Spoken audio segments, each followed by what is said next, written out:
Good evening. This meeting of the School Finance Review Commission, Thursday, May 2nd, 2019, will come to order. If the city clerk could call the roll. Chairman DiMaria. Yes.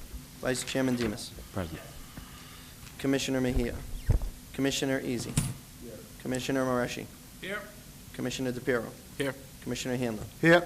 Commissioner McKinnon. Commissioner Gauthier. Commissioner Obremski. Here. Commissioner Auger. Here. Commissioner Parker. Here. Commissioner Ela. We have 8 members present. We do have a quorum, Mr. Chairman. 8, 2, 9 members present. 6. You do have a 9 quorum. members present. You have a quorum. If you stand and salute the flag. Pledge allegiance to the flag of the United States of America, to the republic for which it stands, one nation, under God, indivisible, with liberty and justice for all.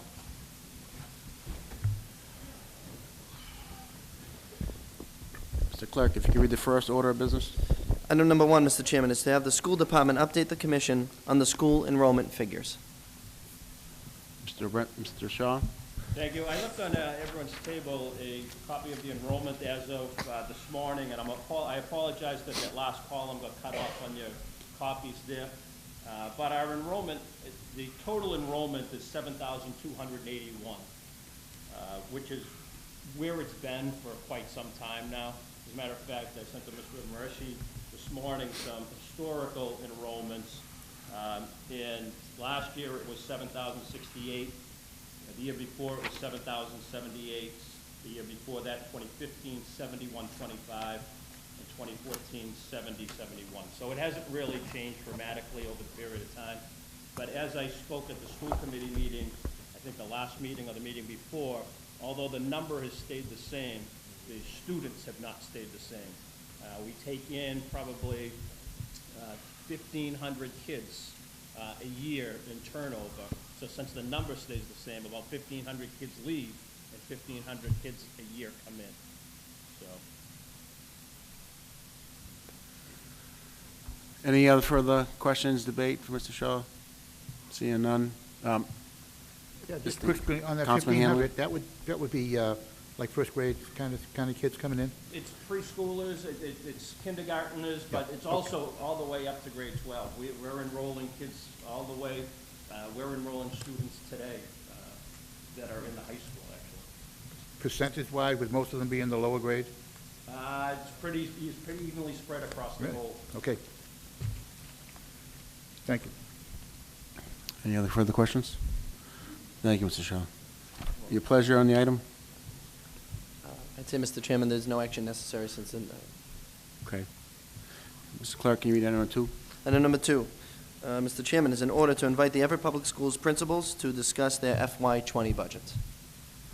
Mr. Obremski? Mr. Chairman, before we bring the principals up, I'd like to review how we got to their principals' budgets quickly with you, and I have some information to pass out, and why they're requesting additional personnel for next year, which will be most of their presentation, so the committee understands the need in the school, in each individual school for the additional personnel. Is that okay? Yes. Thank you.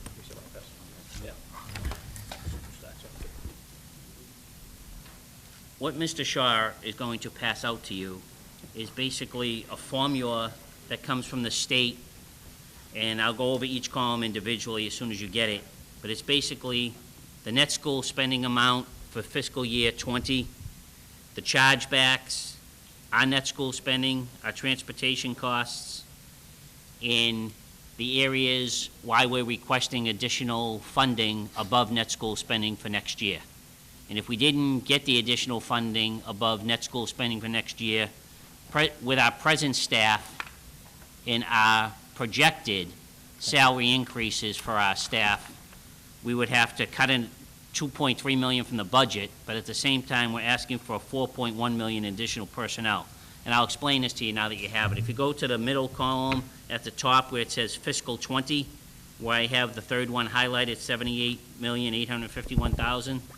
So the net school spending set by the state in that column is $104,339,433. Everyone knows we talk every year about chargebacks, costs associated with running the city, that it goes back to 1993 in ed reform. This year, the audit and I have gone back and forth, and we've agreed right now with our present employees, because it may change if you give us the additional personnel, the chargeback figure would be $25,487,612. And I'll get to it in a minute, but if we got the additional when we come in front of city government, and if the mayor proposes it, we would have an increase of an additional $856,000 in costs. And if you see in the orange in the middle of the page, if we did get those additional costs, it shows the revolving funds where in our budget we could come up with the additional funding, and that wouldn't be just for 1 year. That money kind of comes in at this point every year. So if we stayed with just the chargebacks for next year at what they are, and our projected salary increases, the only group that we have a tentative agreement with right now is the Everett Teachers Association. We have a tentative agreement in place for a 2% raise retroactive to July 1st, 2018 for this year, and a 2% raise for next year. I believe, and Ms. Auger can confirm this, they will be voting on that package on next Wednesday? Yes, On we Wednesday? have a meeting on Monday, and we'll vote And then hopefully we'll be negotiating with the other group shortly and get that done before the end of the fiscal year. But the major purpose for the principals to come this evening is the 4.147 in additional positions. And we used an average salary, when you figure out all our salaries in our school department our average salary is about $75,000. That's how we come up with the $4,147,000. And at this point, I'd like to pass out to you, unless anyone has any questions about that spreadsheet, I'd like to pass out to you the principal's budget requests for next year, and each principal can come up and talk about it. And then I have an additional sheet of paper I can give you that has all of them on one sheet, so you don't have to look at a million pieces of paper after this meeting, Sure, thank you. okay? I will do... Who's first?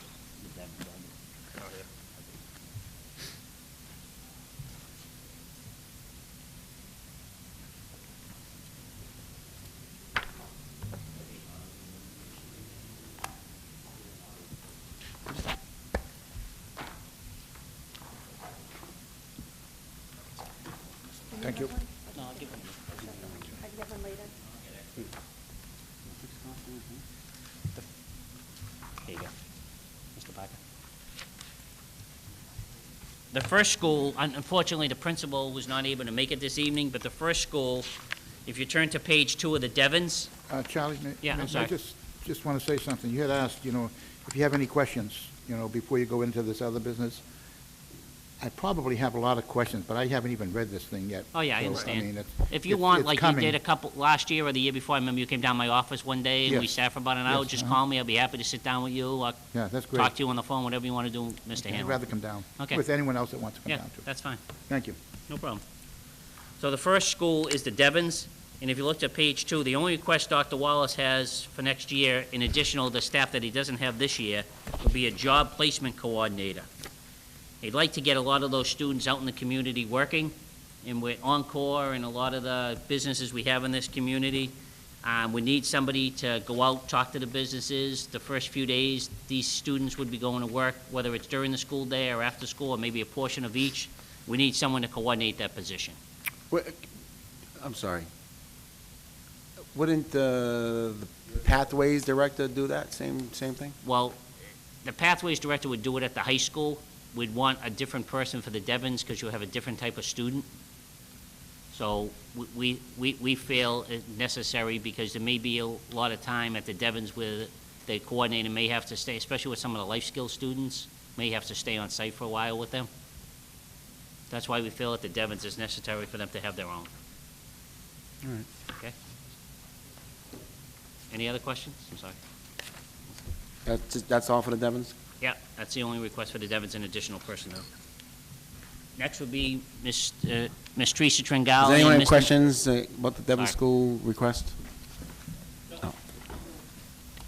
Next would be Ms. Tringali, principal of the English school, and Mr. McLucas, principal of the English school. Good evening. Good evening. Okay. To If you could start, just state your name. Michael McLucas, principal. Teresa Tringali, principal of the English school. Thank you. We'd like to close a grade 5 position. Mr. McLucas, if you could just speak closer to your microphone. Thank you. Would be looking to close a grade 5 teaching position, add a grade 2 position, add a grade 3 teaching position, add a grade 4 teaching position, and add an art teacher. All right, so when you tell us about adding, just tell us what's going on. Sure. Why you're adding. Okay, Classroom size. Yeah, sure. yeah. It has to do with classroom size. So the fourth graders coming up to fifth grade, 77 total students. So we would only need 4 classrooms. Currently, we have 5. So we keep 4, that'd be 24 students per class. In grade 2, if we added a class, we'd be going from 31 students in a class to 23. In grade 3, if we add another teacher, we'd be going from 28 students to 21 students. If we added another grade 4 teacher, we would reduce class sizes from 27 to 20. And adding an additional art teacher as a specialist, which would help our overall specialist schedule and allow for teachers to have prep times. Do you have an art teacher there now? You do, just one? Yes. And by adding an art teacher, just say that again, what would that do? That would assist with the schedule working out so all teachers could have their prep times in accordance with their contract. So you add like another elective, When you add basically. more classes. Mr. Shaw? Can I just speak to that fact, that when you're scheduling the building, one of the things you try to do is give every teacher on a grade level their prep period at the same time. And the way you give a teacher a prep period is the kids go to a specialist class.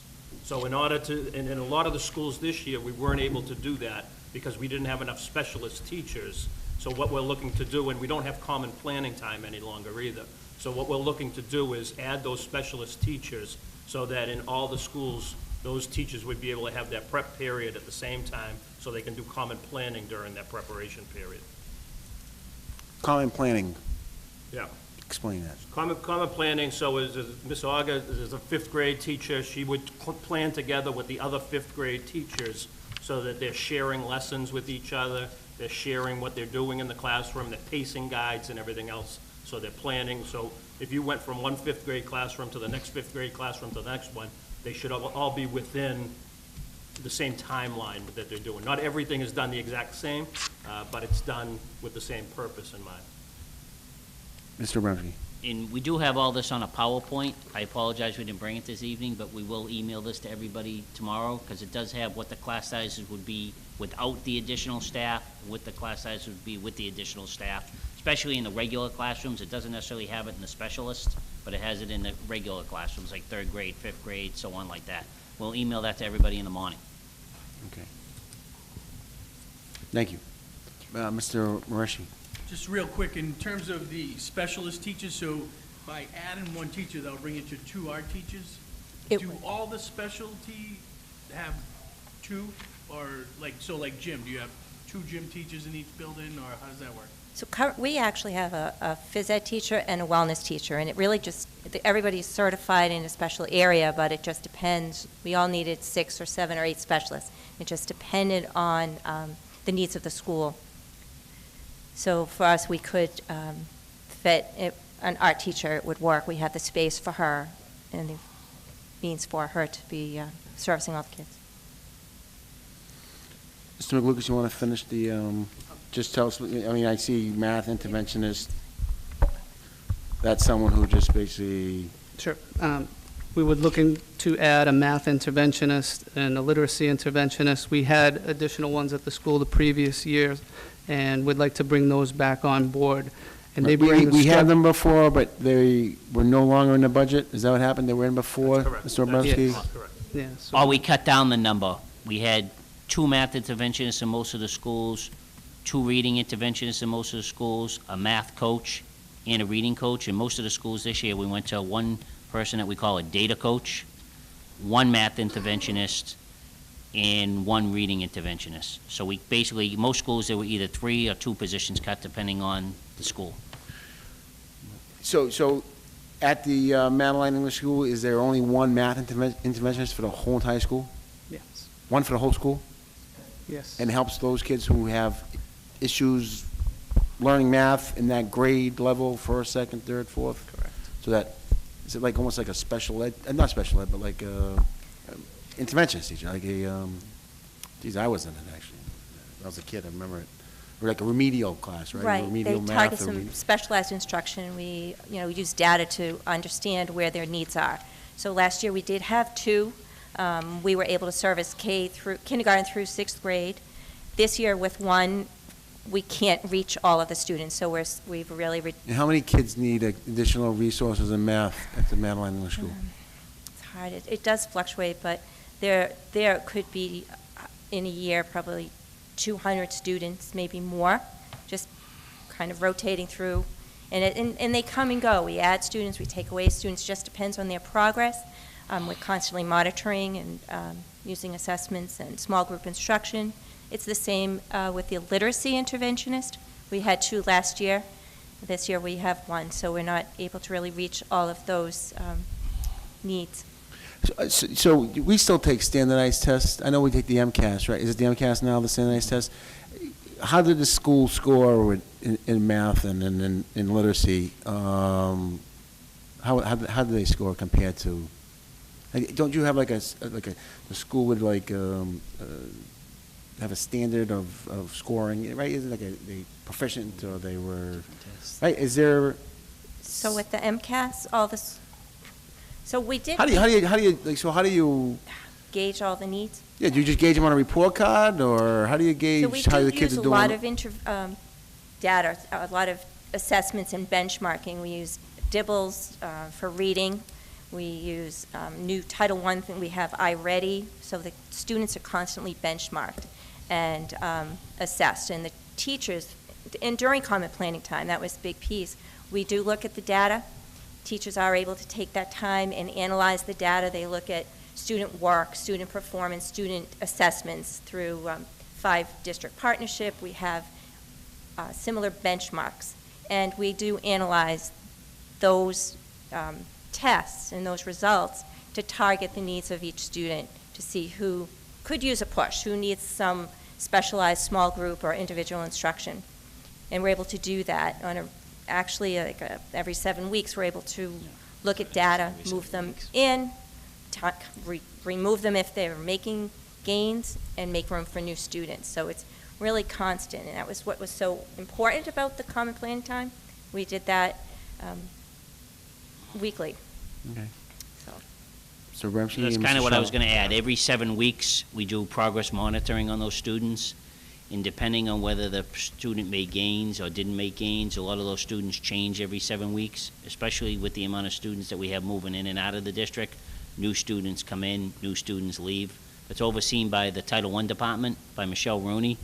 She meets with the coaches and the interventionists to make sure they're progress monitoring the students, and the students that make gains move out. Now, hopefully, they don't have to come back, but that does happen sometimes.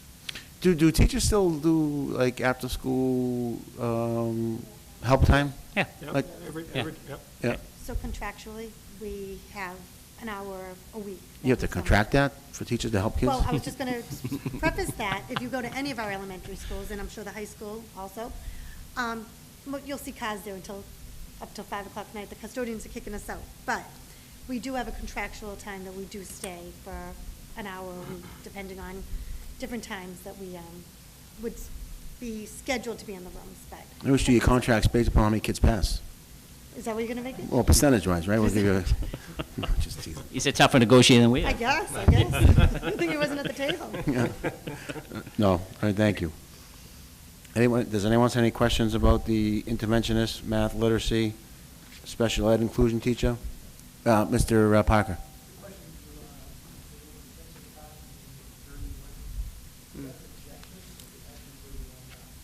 That would have been a projection if we kept the same classes in grade 2 as we had in grade 1. Okay, and the only reason I bring that up is because, with our help and the city council, we added $2.5 million this year to the budget to reduce class size, so I didn't want anybody to think that, well, what happened to the money? So that was just based on if things were remaining the same going into next year, it would be 31. It's not currently 31. Correct. Sorry, thank you. Because they're comprised of 4 separate classrooms Understood, I just wanted to clarify going that. into what would be 3. Yeah. Yeah. So additional, Mr. Hamlin? Can we ask questions on their expenses? Or is it just everything we can ask You questions? can ask, yeah, we can ask questions about anything. Of what you've given? to Anything us you, already? Okay, there's one item on here that says you need $3,500 to remove TV hardware from the ceilings. Could you just explain to me what that's about? I can explain it. TV hardware, what happened is, I believe it was in the original classrooms that were supposed to be preschool, but are now kindergarten. There's TVs that hang from the ceiling that we no longer use because we have the boards that the city council and the mayor were happy to pay for out of bonding issues over the years. Okay. So we'd like to just remove those because they're no longer in use. Okay. Can you, funny question, can you sell them or anything? Make anything on them? Are they TVs or? They're TVs, they Where, were. where is this? Where are you, It's on- It's on one of these. Page 6. pages here someplace. yeah, right here. I thought I saw, yeah, right here. Remove 7 mounted television hardware from ceiling that it costs, who's doing that work for you? We haven't done it yet. This is what No. we're proposing to do during the summer. Yeah, I think we could do that for you. We haven't done that any We of that. could do that for you. Yeah. Okay, yeah, we can do that for you. They're very old TVs, old Yeah, we have a technology. very Huge skilled, backs. Yeah. They probably weigh about Electrical department. 200 pounds each. They're original to the school. They're probably the one, they were built with the school, which I believe was built in 2001, opened in 2003 or 2004, the original televisions. That's a good question, because we got the mayor to say he'd remove it. See, that's pretty good, so. Thank you. well, our facility departments, they're all skilled laborers. They all have licenses. Any more questions on this first page? Anyone, questions about the special ed inclusion teacher or the English learning teacher? All right, want to go to page 3? Nothing on 3, Nothing. 4, 6 is the next one. 6, so page 6.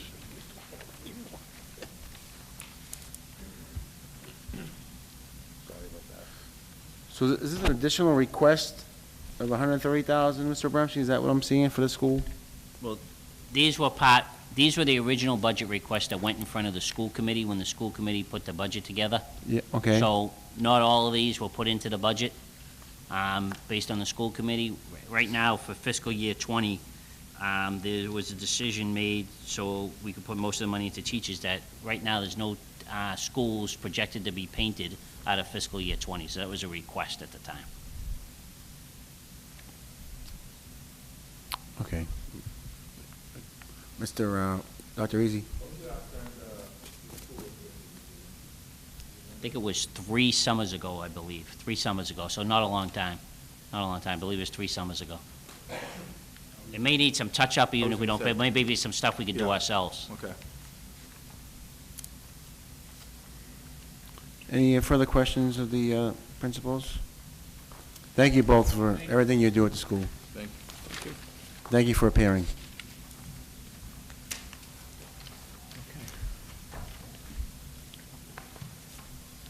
Next, if it's Kavarian? okay with the chairman, I would like to bring up Mr. John Obremski, principal, actually, sorry, Mr. Alex Norman, principal of the Kavarian. He switched schools, sorry.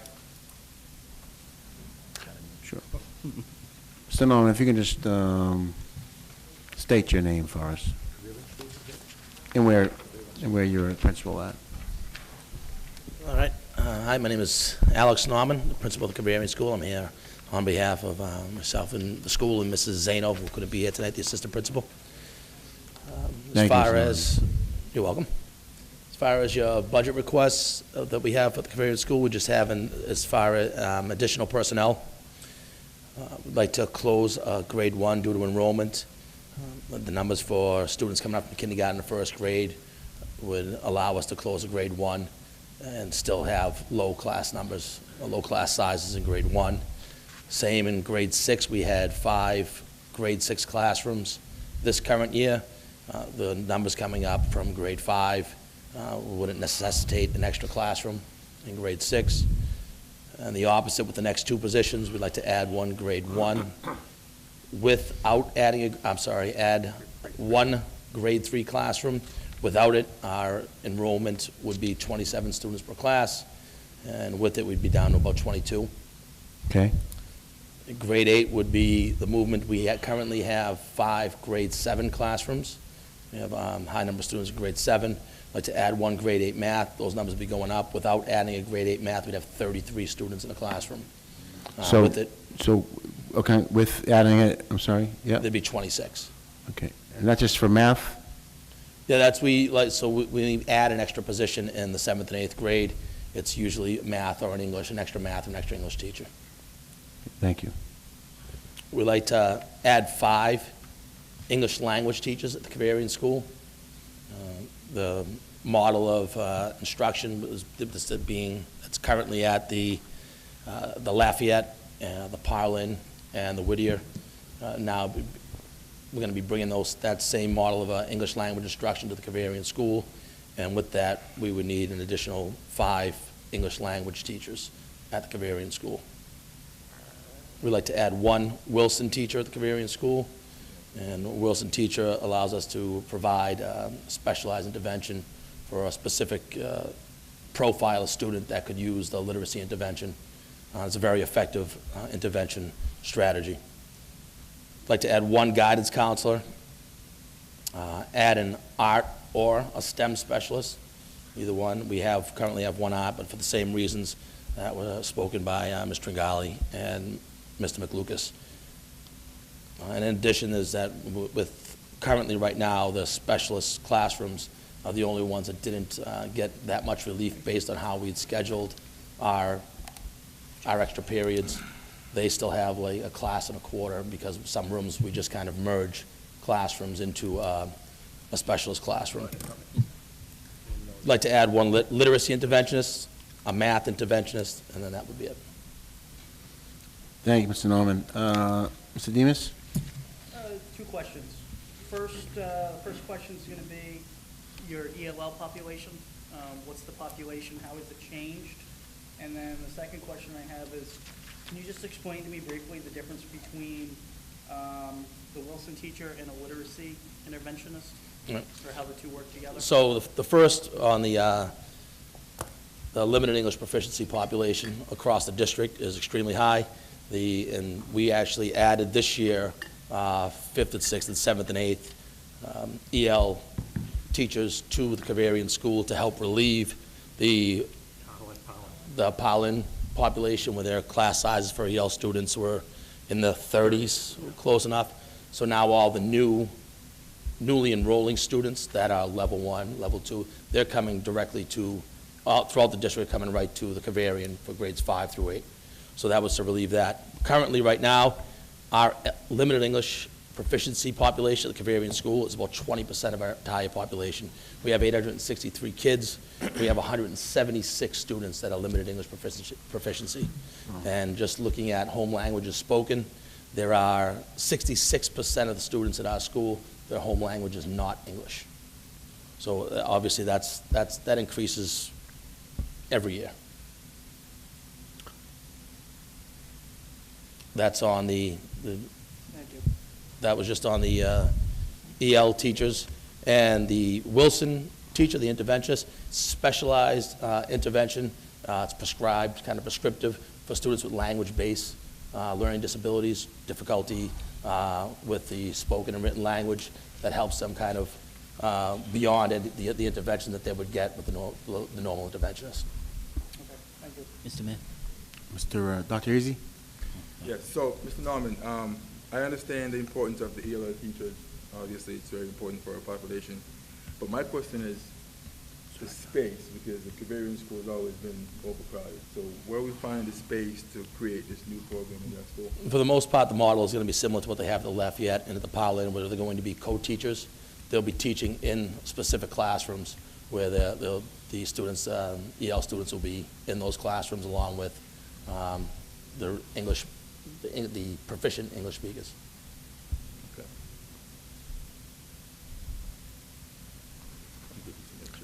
Councilman Hanlon?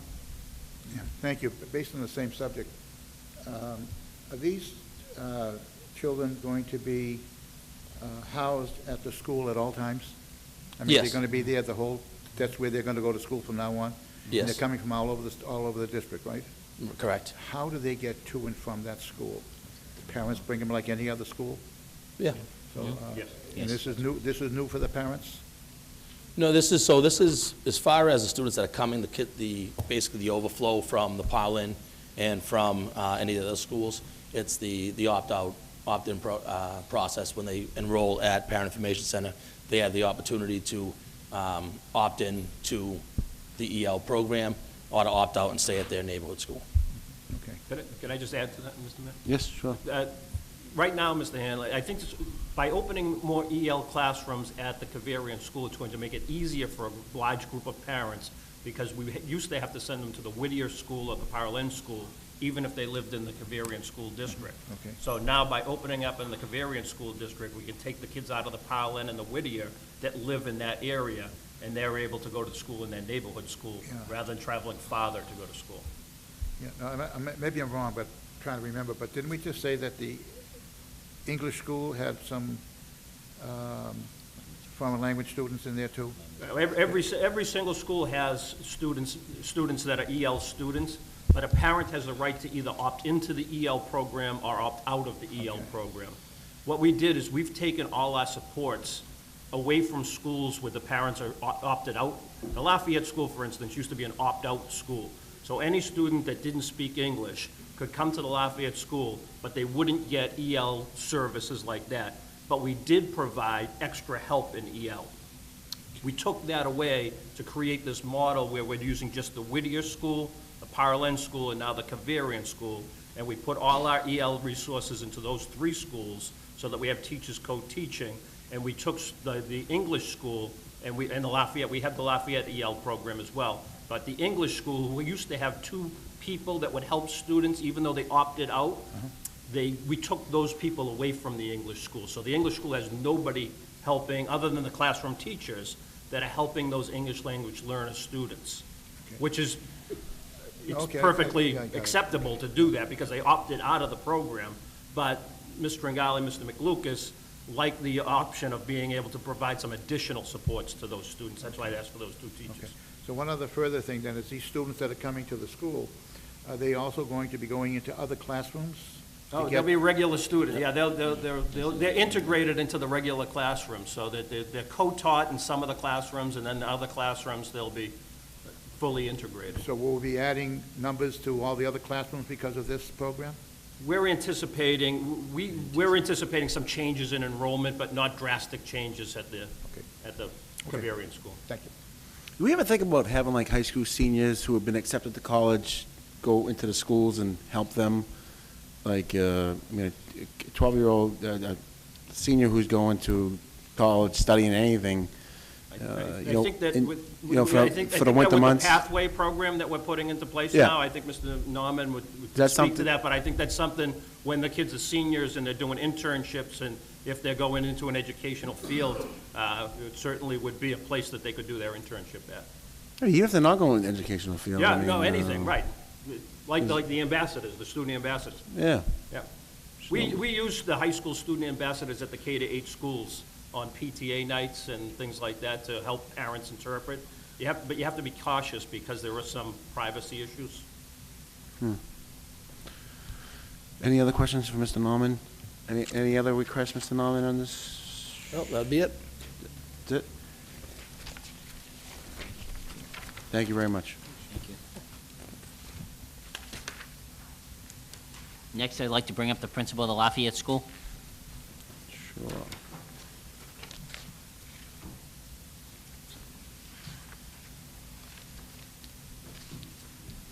Mr. Bransky, if you could just state your name and your title.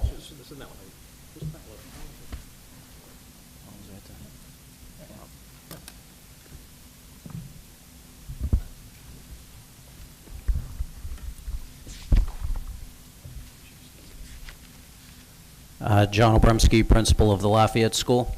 Paolo Lambreza, assistant principal, Lafayette School. Good evening, gentlemen. Good evening. You can just run us through this quick. Okay, so we're going to actually close a grade 3 because we have fewer grade 2 students. We only have 86 students about right now. We're going to add a grade 2 classroom because right now we have 3 grade 2 classrooms and we have 4 grade 1 classrooms currently. So that would bump up to 4 grade 2s. Grade 4, we would add a classroom, because currently we have 5 grade 3 classrooms, because there's a bit of a bubble there with students. We have 122 students. So next year, we would have 5 fourth grades. Currently, we have 4 fourth grades. Then grade 7, we have another bubble there, and we would add a grade 7 math teacher, so kids would get 2 rounds of math in grade 7, ideally. And then I'd like to add a guidance counselor. I have 1 guidance counselor right now, and we currently have over 950 students. I know that reads 942, but right now we're at a little over 950. And What does the guidance counselor do in middle school? in middle school, Yeah. so they Everything? they do everything. So she works hard. So I have. No, I'm just Yeah, trying no, to. So they deal with a lot of social goings-ons of the kids, a lot of stuff like texting issues, a lot of things that happen outside of the school that come into the school, a lot of he said, she said, navigating the kids through, different social situations. And she attends meetings. She handles all the 504 meetings in the building for kids who have certain accommodations but may not be on educational plan for special education, but they still may need support, so she handles all those meetings. She deals with attendance issues. She does a lot. There's a lot going on. Thank you. Yep. We'd like to add an art teacher for the same reasons as mentioned before. It would help to reduce class size. Like right now, so I have 4 fourth grades, but we take one of the fourth grades and we break those kids up when they're going to specialists, and they go to one classroom breaks up into different specialists. And so by adding the art teacher, it would help us also to bring back common planning time. And then I'd like to add a literacy interventionist. Right now I have 1 for the same reasons as mentioned before. Mr. Marashi? This may be more for Mr. Abramsky and Mr. Shaw, but obviously there's a theme of adding art teachers. Is there a shortage of art teachers in the district? So I can speak to that. So ideally, it would be like PE, because the kids ideally love PE. Right now I have 2 PE teachers, and we split the gym with the curtain, and it works out well. But the next specialist that they enjoy the most is art, and I mean, I appreciate art. So I do. All right, I get a chuckle from everybody. But it's good for the kids to have an additional art. Right now, the way the system works, they only get art once every 6 days. So this would allow them to get it twice every 7 days, as they get gym twice every 6 days. So ideally, it would be gym, but we don't have the space for it. Dr. Easy? Yes. All right, maybe this is for Mr. Abramsky as well. Would it be more advantageous for us to add a mental health clinician as opposed to an extra guidance counselor, or is there a legal issue that we can't go there right now? No, so we are a partner with Elliott Counseling Services, and her caseload is currently full at my building. And then we also have another counselor from Arbor Counseling who has an office in our building, and her caseload is full. So we definitely have 2 mental health counselors that are essentially full-time, but don't really work for us, essentially. They work for outside agencies, and they work out well. I wouldn't ever dismiss it, but I think the guidance counselor, it's a better situation for us because they deal with more on-the-spot situations, whereas the mental health counselor follows an appointment schedule and is more specific to specific situations, whether it be post-traumatic stress or it be bipolar disorder or real heavy-duty stuff where. Okay. Yeah.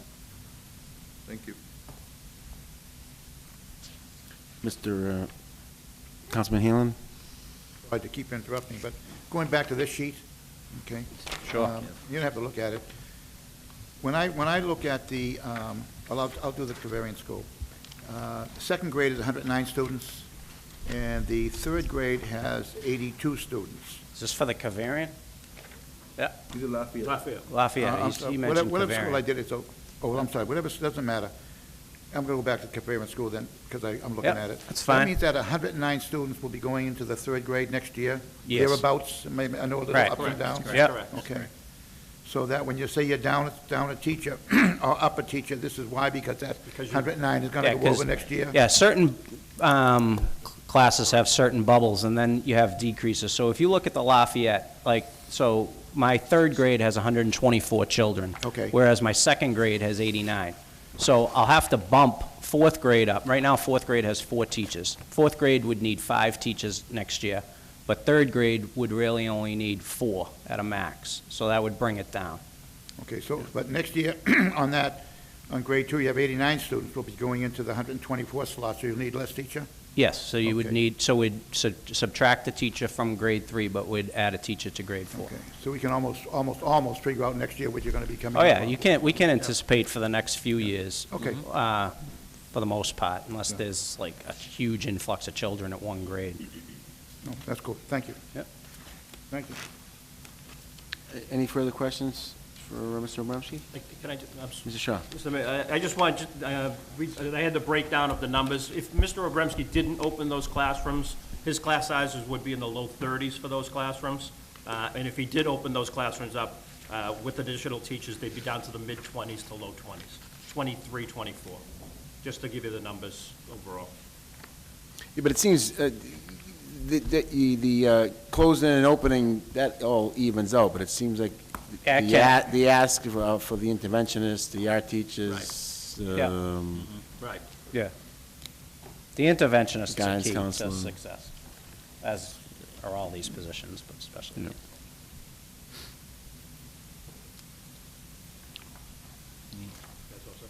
Any other questions for Mr. Abramsky? No? Seeing none? No, Mr. Labrazia? Thank you, gentlemen. Thank you.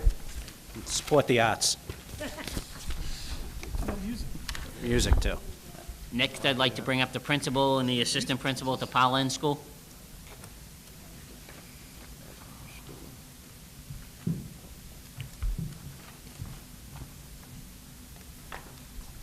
Good evening. If you could just Good state your, if you could just state your name and titles. I'm Michelle Kroll. I'm the principal of the Parlin.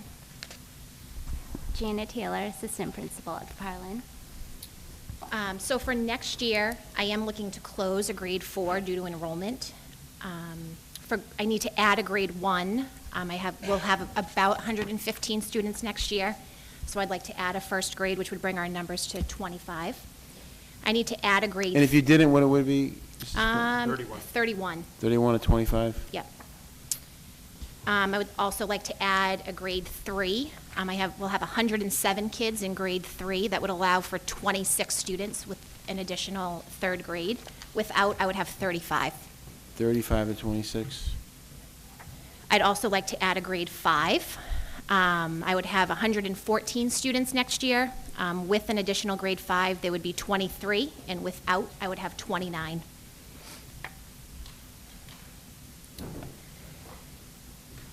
In addition to classroom positions, I'd also like to add a Wilson teacher. Wilson is a highly structured phonics program, which will really do to our students at the Parlin. The Parlin is the lowest achieving school in the district, and our literacy scores show that our kids need some more intent. We do currently have 2 literacy interventionists.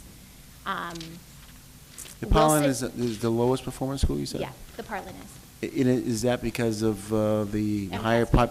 So higher the MCAS population data of certain children?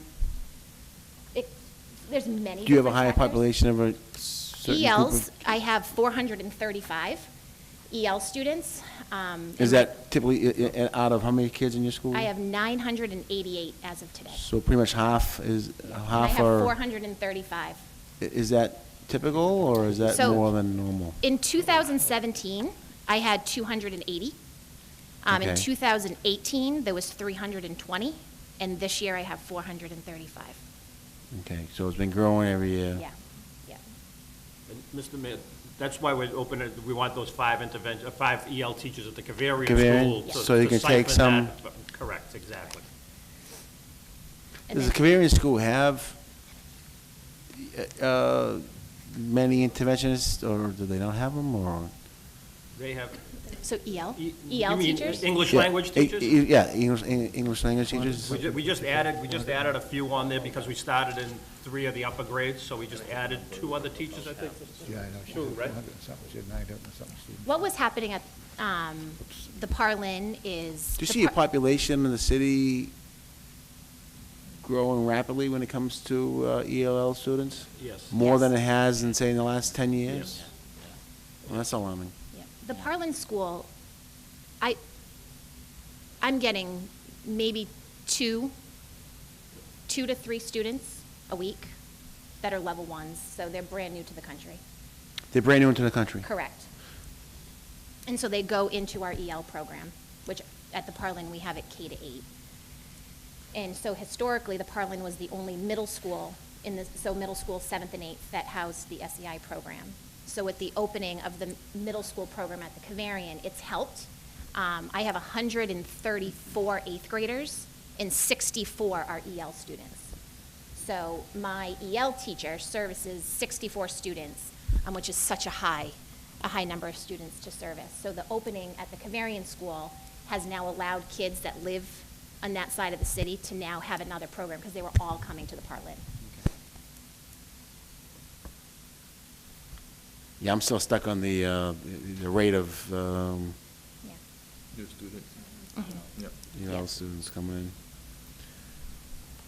Mr. Parker. If I could just make a comment, at the beginning of the meeting, Mr. Shaw talked about enrollment and how it's been kind of stable. If you can speak into your microphone, just, Okay. thank you. So earlier, Mr. Shaw put up the meeting, I talked about enrollment, how it's been kind of stable over the last couple of years, which sounds good. But when you peel it back, Yeah. even though it's the same amount of students, there's more need, there's more ELL, more More SPED. issues. And that's what's bringing us to this, these requests tonight. So thank you. Dr. Easy. Mrs. Kroll, how many ESL teachers do you currently have now at the Parlin? I have a kindergarten, 1st, 2nd, 3rd, 2 4th, a 5th, a 6th, a 7th, and an 8th. So I have 10 right now. They called English language learner teachers? Teachers. Yes. Yeah, Correct. ELL teachers, yeah. And that's not even enough. So I have just 4, so my grade 1 EL teacher, Yeah. she services 63 kids in grade 1, which makes her scheduling extremely difficult because the state has regulations in regards to when these kids have to be serviced. Yep. So she is. Oh, that's a crazy question. Are these teachers multilingual? I mean, they must be, right? Some They have to are. be. No? Some are. Not all But of it's them. not a It's not requirement. bilingual. Correct. It's not a requirement? To be multilingual, to have to be a licensed EL teacher? No. It's a bonus. It's a bonus. It's a bonus if they are, right? Mr. Mayor, actually, part of the regulations is that they couldn't speak in their Common other language, language. yeah. They had to do all instructions Right. in English. Correct. So it can't, so having the ability to speak Math? another language. You have to do math and, Yes. you can't teach, no? So adding 3 would bring you to a number where it's manageable and. Correct. So Okay. now, those 63 first graders will be obviously in 2nd grade next year. So I would have 2 EL teachers in grade 2. Grade 2, okay. And I would just the service of those kids, they would be getting more service. We're meeting the needs of them right now, but it's difficult. Don't you think that's kind of odd that you have to teach a child math and English if it's just math? There's different models. Right? I mean, I'm but sure the we're kids in not a China aren't bilingual. being taught Yeah. math and English. Oh, the kids, you're right, I mean. Because math's universal, so it should be. That was a That was a statewide yeah. ballot initiative on that, whether or not bilingual, there was transitional bilingual education, TBE, probably about 10, 15 years ago, and then it was voted out by, it was actually backed by a group from California, actually, that backed the elimination of That's your TBE. problem, was one of your problems. And that's statewide, that was eliminated statewide. And I have, the model that we're using right now, all of our students, it's the push-in model. So my students at the Parlin and at the Whittier in Lafayette, they're in the regular ed classroom all day with the support of the EL teacher. And that's the model K through 6. 7th and 8th, their programming is a little bit different. So they attend all of the classes except their English block. So they're, like their ELA block, they're pulled out with the EL teacher for their English class.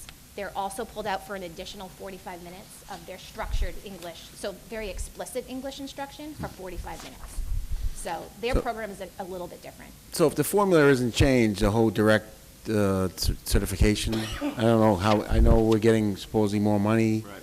What I'm hearing out of the budget, I believe it coming tonight, supposedly. Did we see the Senate budget yet? Has that come out? Supposedly, I guess there's gonna be more money than House one. I was told that money, that might not come out till next week unless you know something different than I do. I was thought next week unless you know something that I don't. I thought this, okay, maybe it is next week. But. The middle of next week, Do I you believe. see what's happening to a city like Everett? The reliance on funding education is becoming paid by taxpayers, not by the city taxpayers, right? I mean. If we had gone because- back, or the state goes back to the free and reduced lunch forms at some point to the same formula that they had before, the 6.5 and additional, our calculation by me and Mr. Shaw, we would get an additional 6.4 million, we wouldn't be asking for any money above net school spending. Yeah, no, I get it. But the problem is, it's like you're balancing family living, paying taxes, and, elderly trying to eat a meal or educate, and, it's just, it's becoming very difficult. Very difficult. I talked to a gentleman yesterday in my office, a 70, 80-year-old man who's paying for his wife living expenses. She's in assisted living. He spent $80,000 this year, and he's eating out of, he's not really eating. So it's alarming to me. So if I can add, I was at the State House yesterday. The Mass Association of School Committees had their annual Day on the Hill, so it's a day of advocacy. So one of the presenters to the group was Representative Paul Tucker out of Salem. So he explained there's basically three bills before us, right, regarding education. The governor's Promise Act from the Senate, and the Tucker bill from the House of Representatives. So just to be quick, he said you'll see like a blend of all three, an omnibus type of bill, and they're about 70% of the way there. And they certainly understand the importance of getting this done sooner than later. While it really wasn't discussed, on the horizon is a potential lawsuit. So while they expressed some frustration about not doing it last year, there's a lot of angst and desire to get it done this year and get it done correctly. Not so much for the next fiscal year, but that it rolls over to the following one. So that's pretty much an update that we heard yesterday. That they're going to correct it in this year's budget, you said? You think? Well, the goal is to get it done in this legislative season, but for the money to kick in 2021. So. As far Maybe we as should the take that $35 million fine that went just pay the gaming commission and add it to public education, maybe. That would help. Sure, we would. Any other questions for the principal and vice principal of the Pollen? Mr. Hanlon? Just one question. I know the answer, I believe, and I know it doesn't affect the bottom line, but looking at the positions, you have a grade 4 teacher that you're closing out. Now, wouldn't that teacher just go down to the grade 5? So Yes, I just would move her to another grade. Just want to make sure. Yep, Okay. yep. So 70 minus 75 and a plus is 0. That's good. Yeah. Okay, thank you. You're welcome. Any other questions? Just one to Mr. Obremski in regards to the capital improvement. Is that already in the budget, or is that you're anticipating? Capital improvement is money that's left over from the Fallon Fund. So page 6, everyone? Page 6. On page 6, when we did the walkway in the front, the pavers in the front. So I had spoken with Greg St. Louis and Julius Offrey, and I'm waiting for Mr. Offrey to get back to me, so maybe we can get that out to bid and do the parking lot. The parking lot is the last thing that needs to be done at the Fallon, and then the entire school basically has to be done over. So I'm just waiting for him to get back to me, so I've got a big package together. I did talk to Mr. Offrey about 2 weeks ago, and he said he should be finishing it up soon.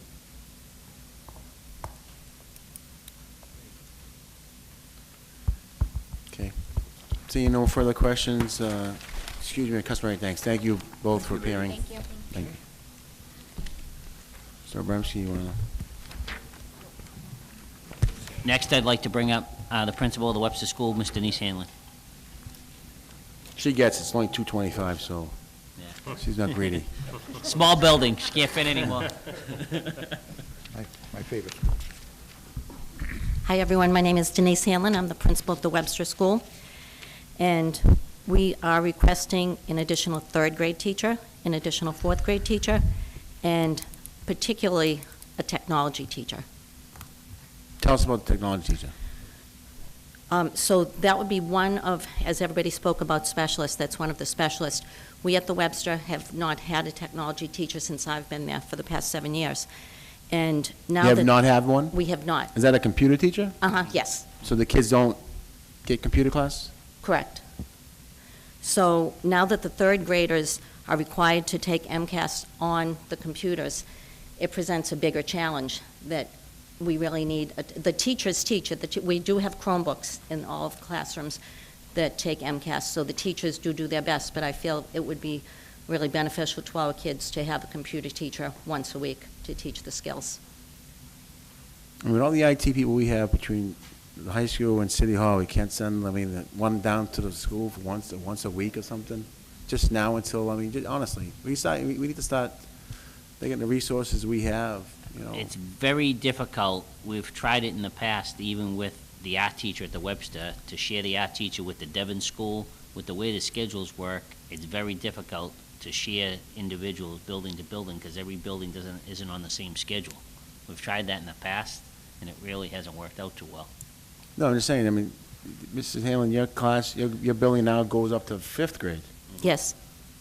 So those fifth, fourth grade, I mean, when do you start taking computer classes in let's say, the Lafayette with grade? Kindergarten. Yeah, that's a huge disadvantage to those kids. Yeah. Well, the teachers do it with the Chromebooks. We have Chromebooks. Yeah. But I think it would be We just got those Chromebooks the advantageous. last, what, couple of years ago, right? Right. But part of the reason, too, was a space issue there previously, so we've moved some of those classes to the old high school, the Webster School Extension, so now she has more room to add that back in now, because we moved a lot of the programs to the old high school, or the Webster School Extension. Mr. Hanlon, yeah. Councilman Hanlon? Thank you, Mr. Chairman. Just looking at one figure at the Webster School, and this is pre-K, 182 students. Looking at your other grade levels, that's like twice or three times the amount?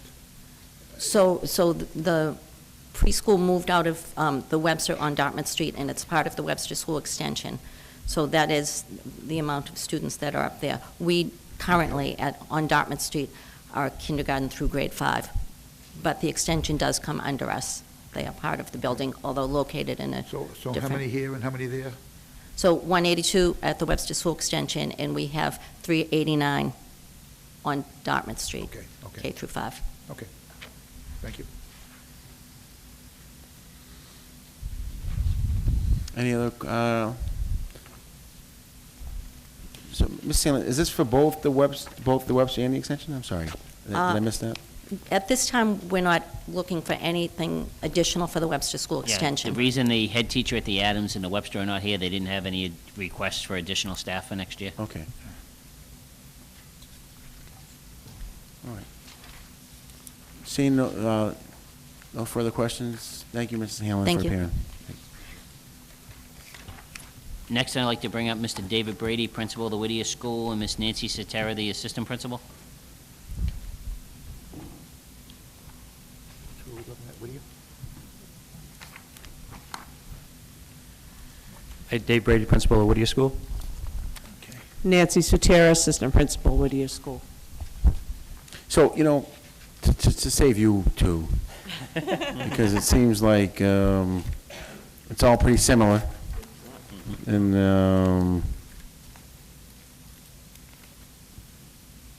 why don't you just tell us about your school and, So- you know, The reason we like to add the interventionists and the back to our school, we feel, Mr. Chair and I, they were so instrumental. do you have any interventionists in your school now? We do, but we lost 2 interventionists and the coach, the budget, from the budget last year. How did we lose interventionists if we gave you 13 million in one calendar year? How do we make cuts?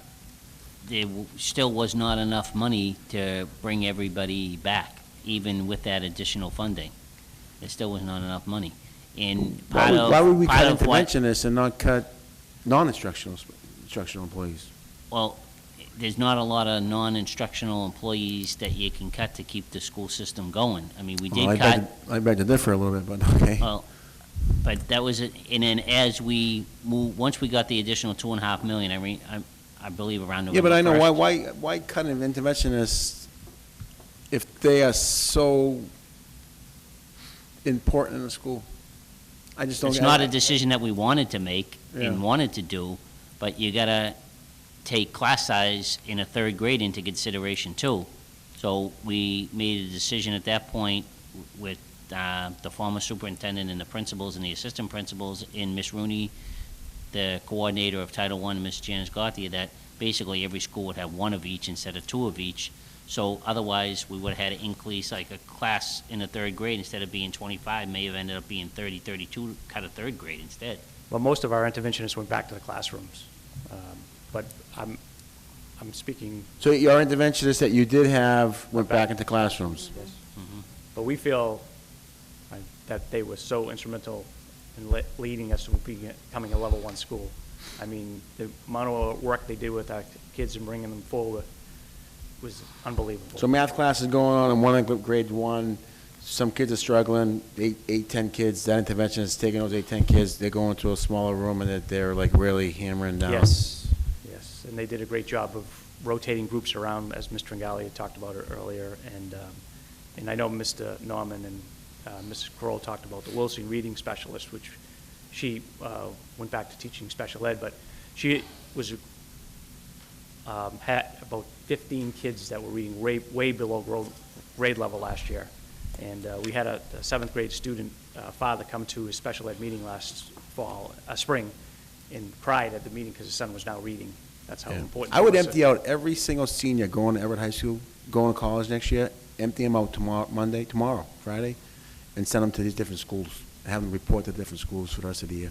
I mean, And have them start teaching kids how to read and maybe sell it in classrooms and stuff like that. Maybe get permission from their parents. that's a great idea, but, you know, we're functioning in a very regulated environment, you know, whether it's federal, state guidelines. I'm sure every high school senior contracts. could go to an elementary school as part of their curriculum and help teachers, take kids and teach them. I know my kids, I hired tutors. Mr. Bremsky always found me a senior, and they would teach, tutor my kids, and they did wonderful work. I'm just, like Charlie would say, talking out loud.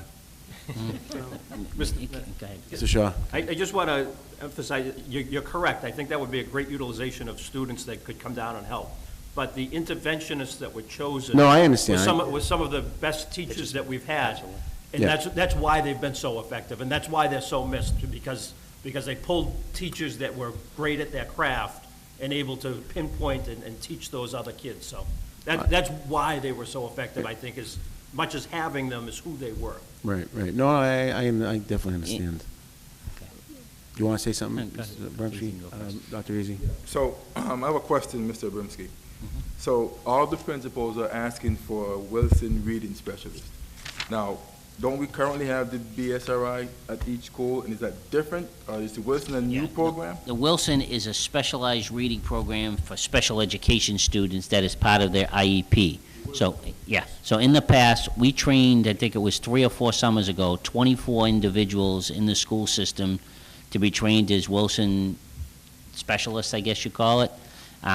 It was a significant training. I believe it was about 60 hours of training they had to go to. A lot of them went to it on their own time, because it is a good thing to have, even if you want to do private tutoring and so forth and so on. I don't believe anybody does, to my knowledge, but we currently, I believe, we have one at the English school, and that may be the only one in the district right now that's just a Wilson teacher.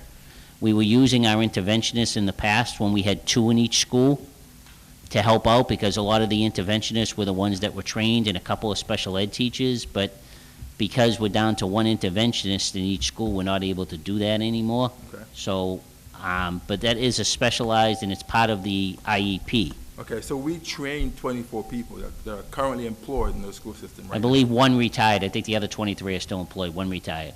So we hiring new folks from what we already have on Well, staff? what would happen is, because of the Everett Teachers Association contract, we would advertise the positions.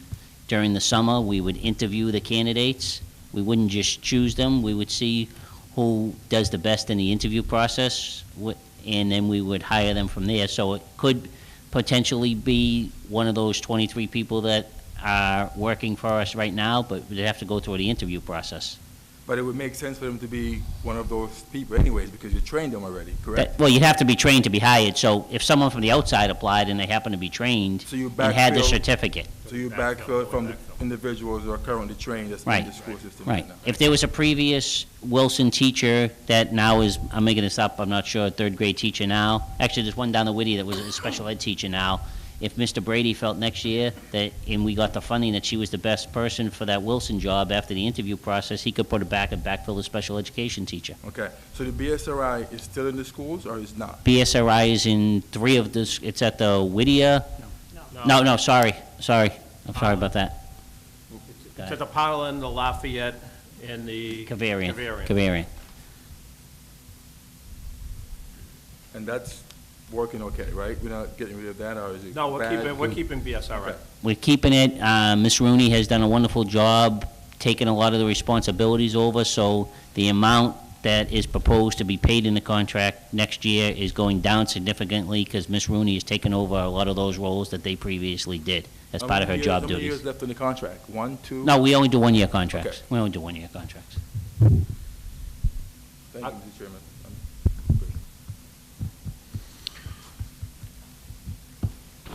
Mr. Hanlon? I like figures. I'm looking at your classroom size, and I see that we have at the Whittier School in the kindergarten, 66 students. That comes to like 3 teachers? Yes. Okay. Next one is 67. That comes to 3 teachers too, one a little extra. The next one is 84. So I know you got to go one more. But I wonder, like, where's the break point? What would you do in a classroom? You go, so if you hit 27 students, what do you do? We try to keep K to below 25. 25, okay. And So- we 3 to 4, 5, it's 25, 26. Yeah, but if you got like, say, 6 children left over out of 4 classrooms at 25, so you got 104 kids, what do you do with the 4 children? Add one more to each classroom, you got it, right? Yes. Okay, Yes. so, okay. Mr. Hanlon, just to answer, we try to keep all the classroom sizes right around the mid-20s. The lower grade classrooms, we try to keep a lower number, like 22, 21, 22 for K1 and 2. But then as you go up, you can add a few more kids onto them and still be manageable. Thank you. The other thing, Mayor Hanlon, in the Everett Teachers Association contract, it does say we will work towards a number. It doesn't have a cap because it would hamstring the city and the school department financially. If there was a cap and the class size went up, we'd be forced to hire a teacher. We can go up to whatever we want. It just says we will work to, hopefully not to exceed that number.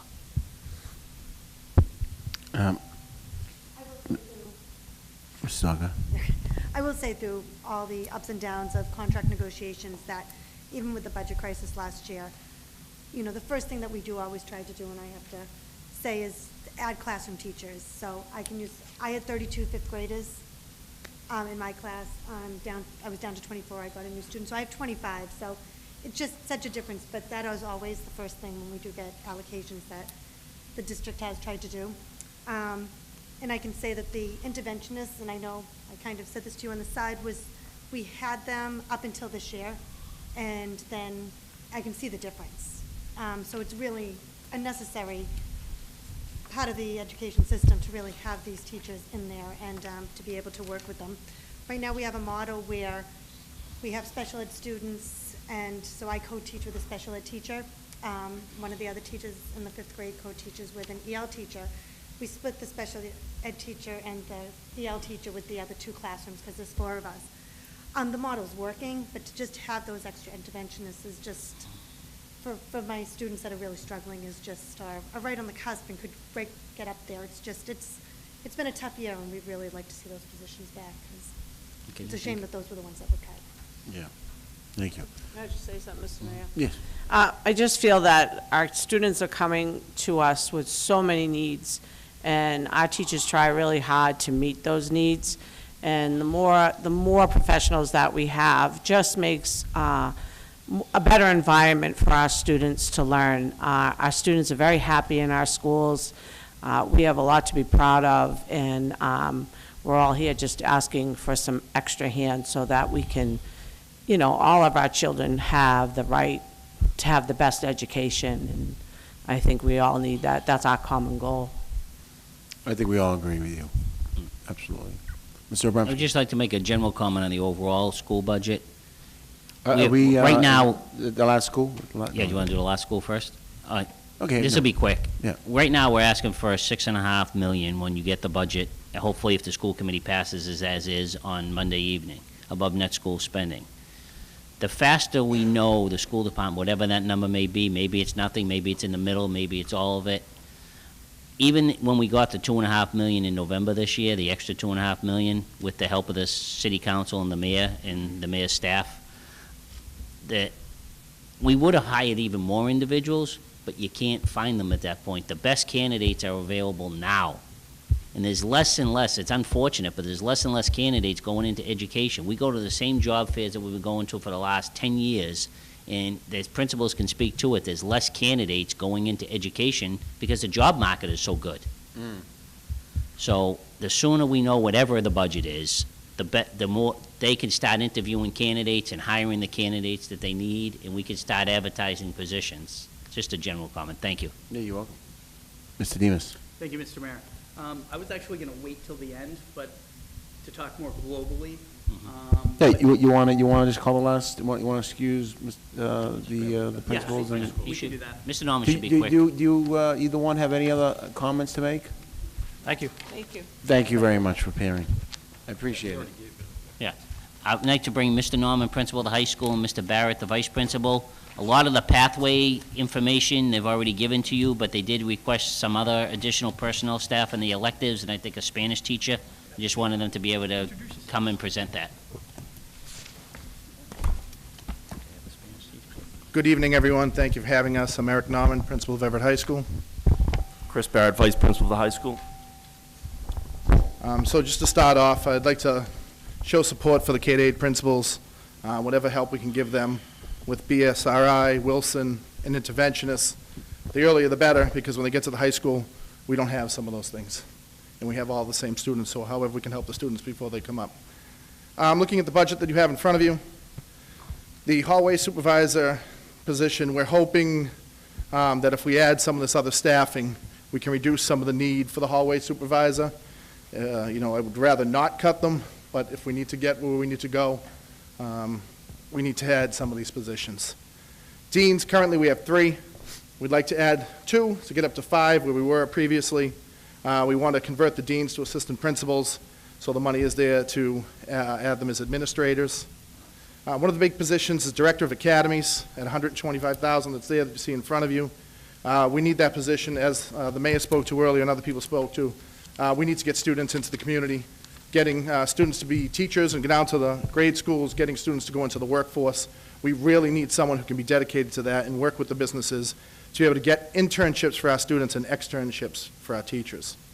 The additional teachers that you see there, the physics, math, Spanish, phys ed, health, art, we have to add some of those teachers because with some of the things that we're doing at the high school, with adding some programs and some of the restrictions on some of the programs, we need to open up some other classes because we can't have, we need other classes for students to take.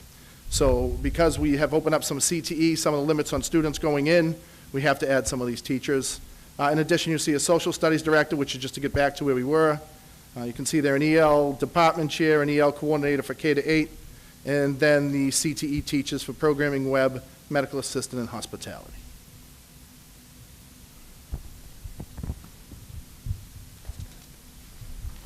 Okay, just for informational purposes, Mr. the last Abramsky. 3, programming and web, medical assistant, and hospitality, are added into the budget already. They were not part of that additional $1.4 million in staff because we knew we were adding those programs next year when we built the budget.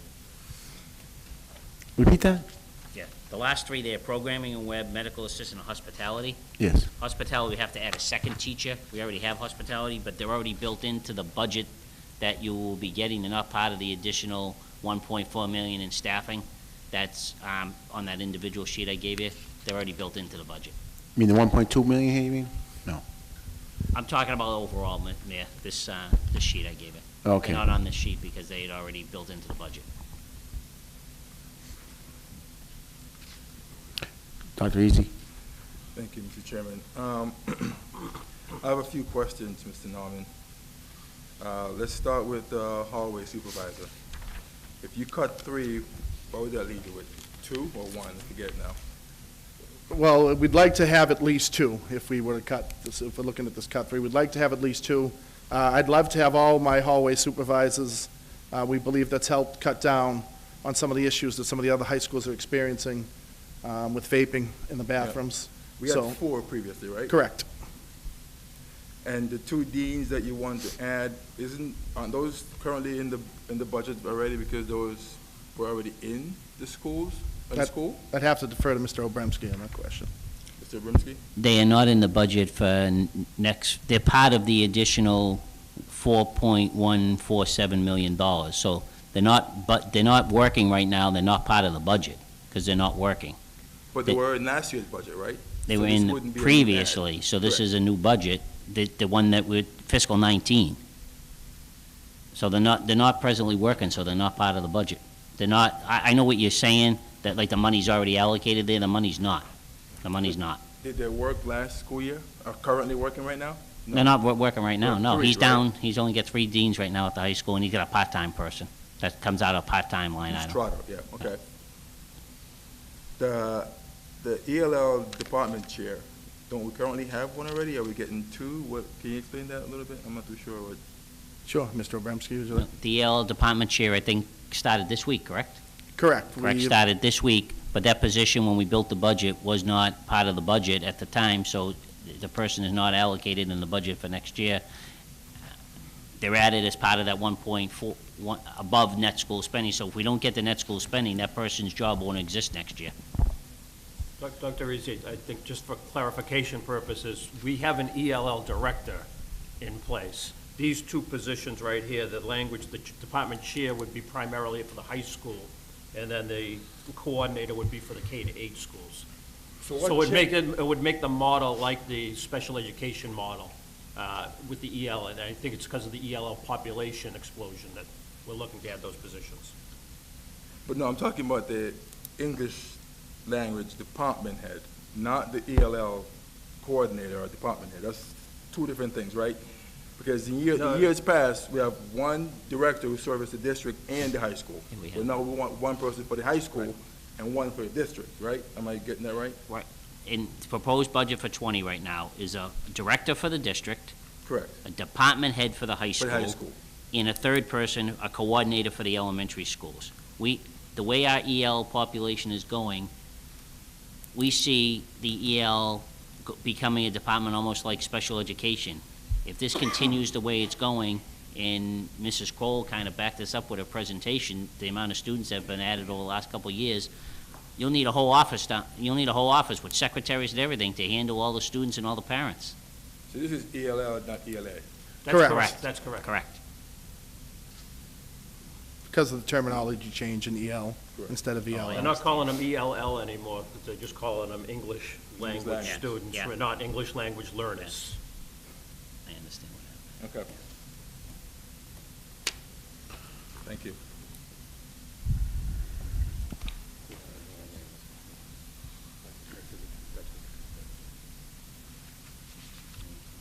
I don't know if there's any other questions that I can answer. Do we want to go on to the last page? Mr. Halen? Thank you, Mr. Chairman. This is a lot to absorb. I hate to ask a question that's already been asked, but I didn't really understand the answer. If we look at the item 1, it's the hallway supervisor, Mhm. and it says, new administrative positions will handle the discipline, okay? And you took out $150,000. Mhm. You go 2 lines down, it says you're adding $15,000 to existing 3 positions. And then in the reason, you're saying you're creating additional administrative positions, but you've only got $45,000 in here. Shouldn't you have $150,000 plus the 45? No, because the current deans that we have at the high school, they have a salary already. So we would be adding those 2 deans. So deans and hallway supervisors are 2 separate positions. So the hallway supervisor is something separate, the dean's something separate. We want to convert the deans into administrative positions, so we would be Okay. adding 2 and then adding the $15,000 to the existing positions that are there to bring them up to administrative salary. Okay. and have a full-time, because currently we have Ms. Okay, I Trotter as understand now, yeah. part-time. I just lost it, okay. Yeah, no thank you. problem. So currently you have how many deans? 3? Yes. No. We have Ms. Di Natale, we have Mr. Lynch, Mr. Sutera, and then we have Ms. Trotto is part-time. So you have 3.5 deans? 3.5 deans. And now you want to have 5 deans, 5.5 deans? I want to have 5 deans. I want to get back to where we were. 5 deans? Yeah. A dean is in charge of a particular? Yeah, so what we're looking to do is put the deans in charge of academies. So we have the freshman academy plus the 4 academies that we're doing. So we want the deans and the teachers to start taking ownership. Unlike the K-8 schools where they have to have the interventionists with their common planning time, we put that into our schedule, but we really need an administrator to be part of that so we can make sure we're moving in the right direction. If those teachers can start working together, we can do some of the stuff that the interventionists are doing at the K-8 level and helping the students get to where they need to be. So there's 5 academies? Yes, with the freshman academy. Everyone goes through freshman, and then the 4 academies that it breaks off into. And you're the dean in charge of all, and you've received some money already to run this program, correct? That's correct. We've applied for a couple things, the Pathways program, where we have with the STEM program, and the Allied Health also just get approved for a Pathways program. Plus, we have some people from the outside that are investing in the schools, and we're continuing to form partnerships. We have 2 partnerships currently developing with Children's Hospital, and iBoss is someone else that was in today, and Encore. We're continuing to have people call us that want to get involved because they hear what's going on, and people are excited about this. You've raised, isn't there an outside group that gave you? Sure, the 1-8 Foundation is the one Yeah. that's sponsoring all of how we actually got to this point to move to How much money have they academies. given to the schools? I believe it's somewhere, the initial investment was $240,000, and they continue to support and want to continue to support and move forward over the next couple of years. They've helped us tremendously with professional development for our teachers, and getting us what we need so we can be prepared as we move to this academy model. So it seems like those would be the most important part of your budget here, right? That's correct. The, getting those deans to become administrative positions, and in essence, the director of academies is going to be what we need to do. So what does the dean get paid now? Dean would get paid whatever their salary is on the scale. So right now, top salary before the teachers is $96,131 if you have a master's 60, plus an additional $10,000. The hours are 7 to 4 every day. School is in session with an additional 15 days. But honestly, they work way more than that. They work every night event, basketball games, they music events. They work a lot. They do a good job. Our deans are very good workers. Not that everyone else isn't, but we're only talking about the deans right now. So Mr. Norman's proposal is to make them assistant principals on the salary scale. So that's approximately an additional $15,000 per person, approximately. They're outside of bargaining, these positions? Well, they would switch from the teachers' bargaining unit. The deans are in the teachers' bargaining unit. If they became assistant principals, they would be in the administrators' bargaining unit.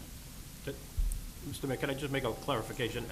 We're talking positions, not people, just so that everyone knows that the people that are currently the deans don't automatically become assistant principals, although they could become candidates for those positions. But I just want everyone to be clear that it's not just saying, okay, now you're an administrator and here's more money, more hours. Sorry, Mr. Shaw. You want to repeat that, Mr. Shaw?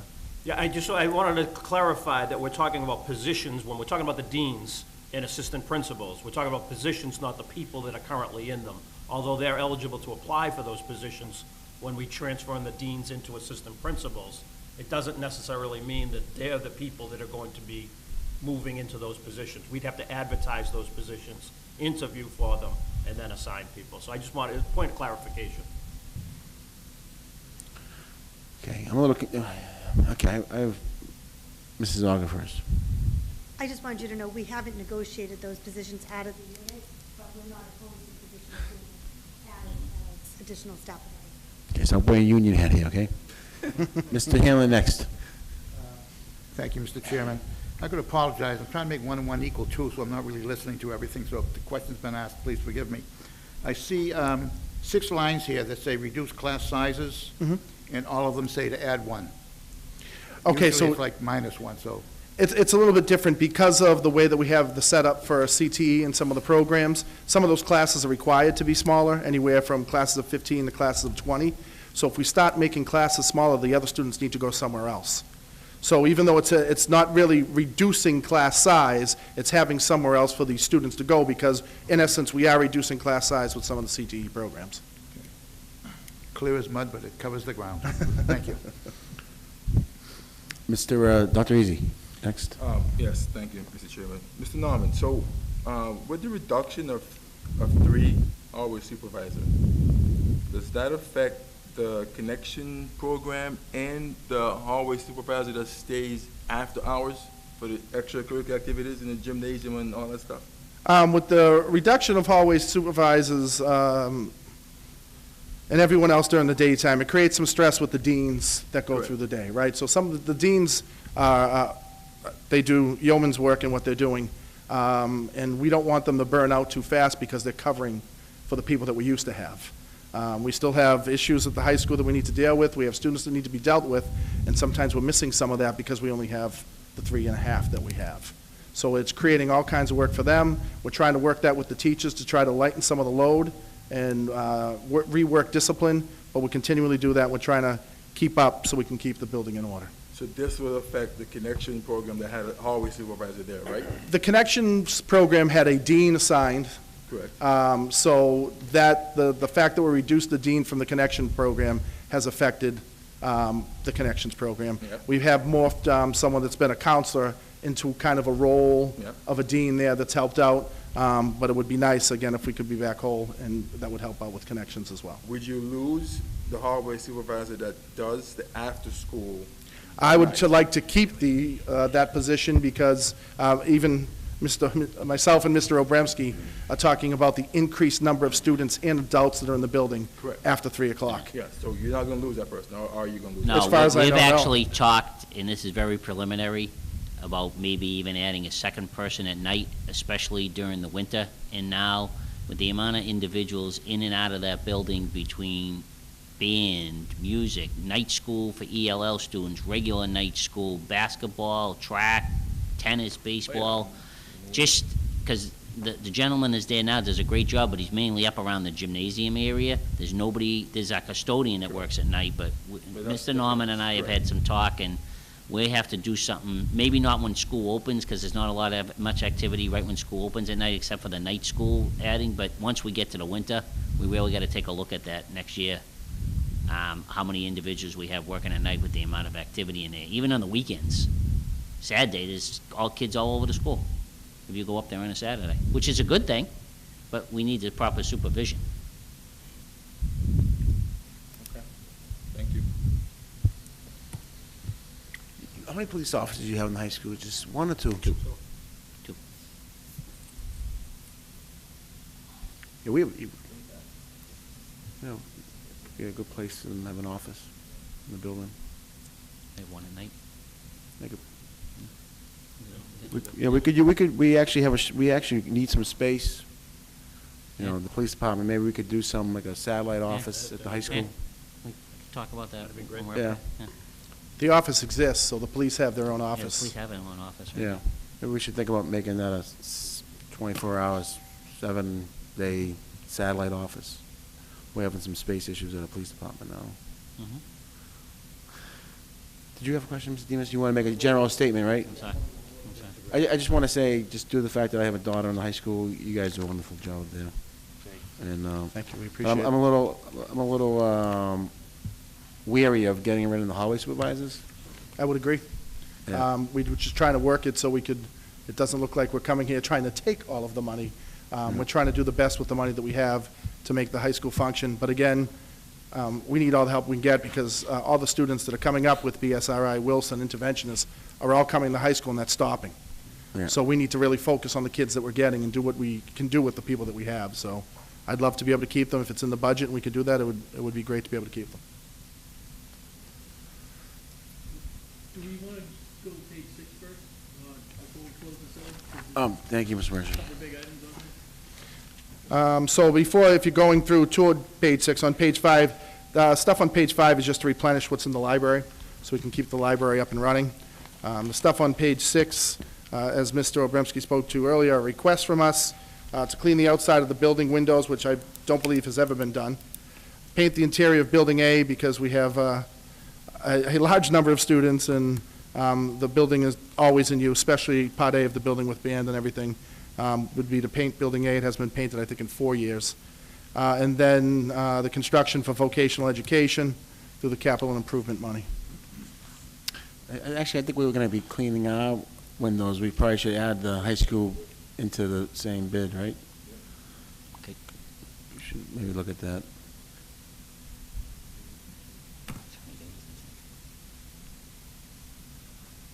Okay, thank you very much. Anyone have any questions on Can I just- 5, 6, Councilman DePiero? Thank you, Mayor. Building A, B, and C are all the same size, correct? Yeah, approximately. They're a little bit different, and there's more classrooms in Building C. The auditorium is Building B, and Building A is the gymnasium. I'm happy it's a lot less, but last year I think we budgeted $250 to paint Building B. I just want to make sure, what we're budgeting is what things cost, and we're not working wiggle room in and. Last year, the proposed bid to paint Building B came in at $145,000. So I would think $150,000 is okay. So what did you utilize the other $100,000 for, if it was budgeted for? The other $100,000, we painted the music room. When we ripped up the carpet, we added the music room to it because we were ripping up the carpet. So while we had the carpet, because that would have been part of what was painted this year, and we painted the Adams, and was it the hallway in the Lafayette? The front hallway in the Lafayette School.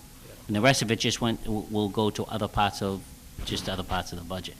And I've had some conversation with the mayor and the auditor in regards to what we will do with some of the money this year. I really don't want to say too much yet, but we are meeting with the mayor and the auditor, and chief financial officer, on Tuesday about our budget for next year, so I will talk to them about the present budget also. And I'd just like to add that on the vocational education, the $250,000 on that last page, it's actually way under. It's coming in at $440,000. I just sent it to Mr. Demas, I think, yesterday. So when you get that as part of your capital improvement, if it's in the full budget, the price came in at $440,000. It's just the costs are coming in crazy because everyone's get work, and the costs are astronomical. So the estimated price went way up compared to what it started at. I know we definitely need to do the work for the vocational aspect, but, across district, I would just like to maybe hold off on some of the discretionary spending, if we can, until the next fiscal year, until all the growth is really on our tax rolls. We can have a better grip on our finances. Right. And that's part of the conversation that I will have with the mayor and the chief financial officer on Tuesday. Thank you. Thank you, Councilman DePiero. Any other questions? Any questions of the principal and the vice principal of the high school? No, thank you very much, gentlemen. Thank you. Mr. Demas, you wanted to make a statement? Actually, yes, thank you, Mayor. More of a question. So I just got to get something reconciled in my head a little bit, and it's something in the lines with what Mr. Parker mentioned at the beginning of, I think, the first presentation. So the mayor and city council appropriated an additional 2.5 during this fiscal year to address specifically class size. I completely understand the rationale for the request for the interventionists and specialists at all. But out of a total of 52 additional positions, approximately 30% of them are identified as reducing class size. And so if our enrollment numbers are relatively the same from last year, why is such a large percentage of this request specifically targeted to reduce class size? I just got to wrap my brain around that. I mean, after meeting with the principals, some of our class sizes this year are a little higher than we would like them to be. When we got the additional funding, and it's nobody's fault, it's just the timing of it, November versus getting it in June or July, a lot of the individuals that we would like to hire, we would have hired more teachers. We just couldn't find them. We had in our budget enough money to hire more teachers. when the principals went out searching for candidates, we just couldn't find them. So we would have hired more people this year. And that's something I'll discuss further with the two of you on Tuesday. We would have hired more teachers to reduce class size, and we would have hired more interventionists. But at that point in time, the candidates just were not out there. So out of the planned 2.5, the number of teachers, number of additional staffing that we wanted to do, we never were able to actually fully execute that plan. We're pretty close to it, to be honest with you. I believe right now, I don't have it in front of me, we're up to, out of the $2.5 million, I think we're up to $2,250,000. Because you got to remember, at the time, they're all prorated salaries too. Yep. Because they're not starting at the beginning of the school year, so, because we just hired someone like 2 weeks ago, because we had a need for it, and we actually found some individuals, but they just weren't available at that time, the quality of the candidate too. And we got a lot of good ones. Yeah, no, but- and we've had that discussion, and that I get. But out of the 2.5, we roughly put 2.2 into play. But yet, out of this request, we're still identifying about 30% of these teachers Well, to reduce class size. Right, a lot of So it, that's- I'm yeah, still getting- and I got to look at the complete breakdown, but a lot of it is in the EL population, or ELL, English Language Learner population. A lot of it is so that the principals can bring back common planning time, which we really didn't have this year because we reduced our staff back so much. And the other one is just the growth in the class size. I mean, there are some cuts on there too, so we calculated that out to come out with a balance. So we just didn't tell you everything we're adding. And it's not etched in stone that these are definitely going to be added because kids move out of Everett in the summer. Right. There may be a grade on there that's not on there now that we may have to add based on number of students that move in. You just don't know. And we're one of the few communities right now, we've done a great job in special education. If you pay attention to last year, the city of Methuen, or the town of Methuen, overspent the special ed budget by millions. Marblehead, the superintendent's leaving right now, and the chairman of the school committee resigned over their special education budget. In Woburn, they were over by $3 million this year in the special education budget. With the Devon School and the lease agreement we have there right now, hopefully when we get to that, maybe the city at some point, when it gets financially better, will buy that building.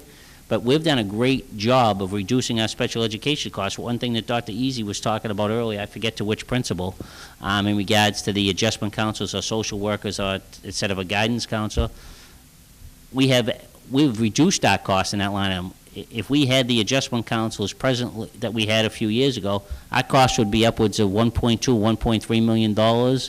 That's counting their benefits. We're only paying about $500,000 right now. Oh, no, and I think So you're- we're doing, We've had these discussions, yeah. and I think you're misconstruing what I'm saying. I think you guys are doing a Right. great job, absolutely. Mm-hmm. Well, it's not Maybe say a great job. They overspent their budget last year too. Well, So let's I'm not, talking let's about not, for the let's benefit not of pat each other on the back here. Special education.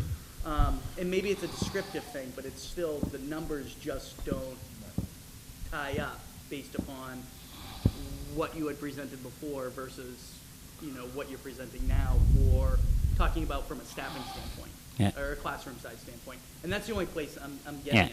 I'm not saying there's. Yeah, nothing I'd have to go back to look to the slide presentation we did to compare them, and I will do that. Right. I will do that and have a conversation with you about that. I think the only thing I can add, just from the top Mr. of my Parker, head- would you like to speak?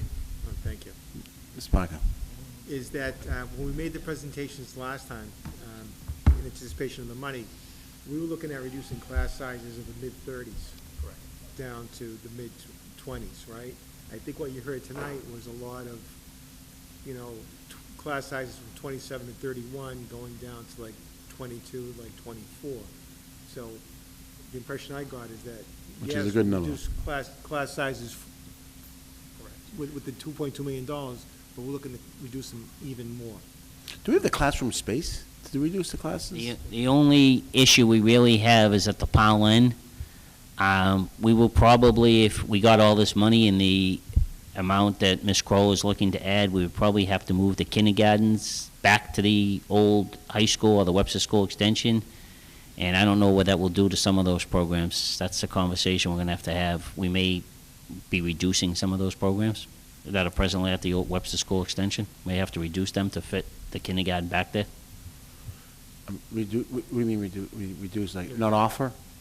I don't want to say that completely, because we have to offer it in some way, shape, or form because of special education, and you have to have so many integrated students, but we may be looking to cut back on some of those programs, how much we offer, that are at the Webster School Extension right now if we don't find additional space.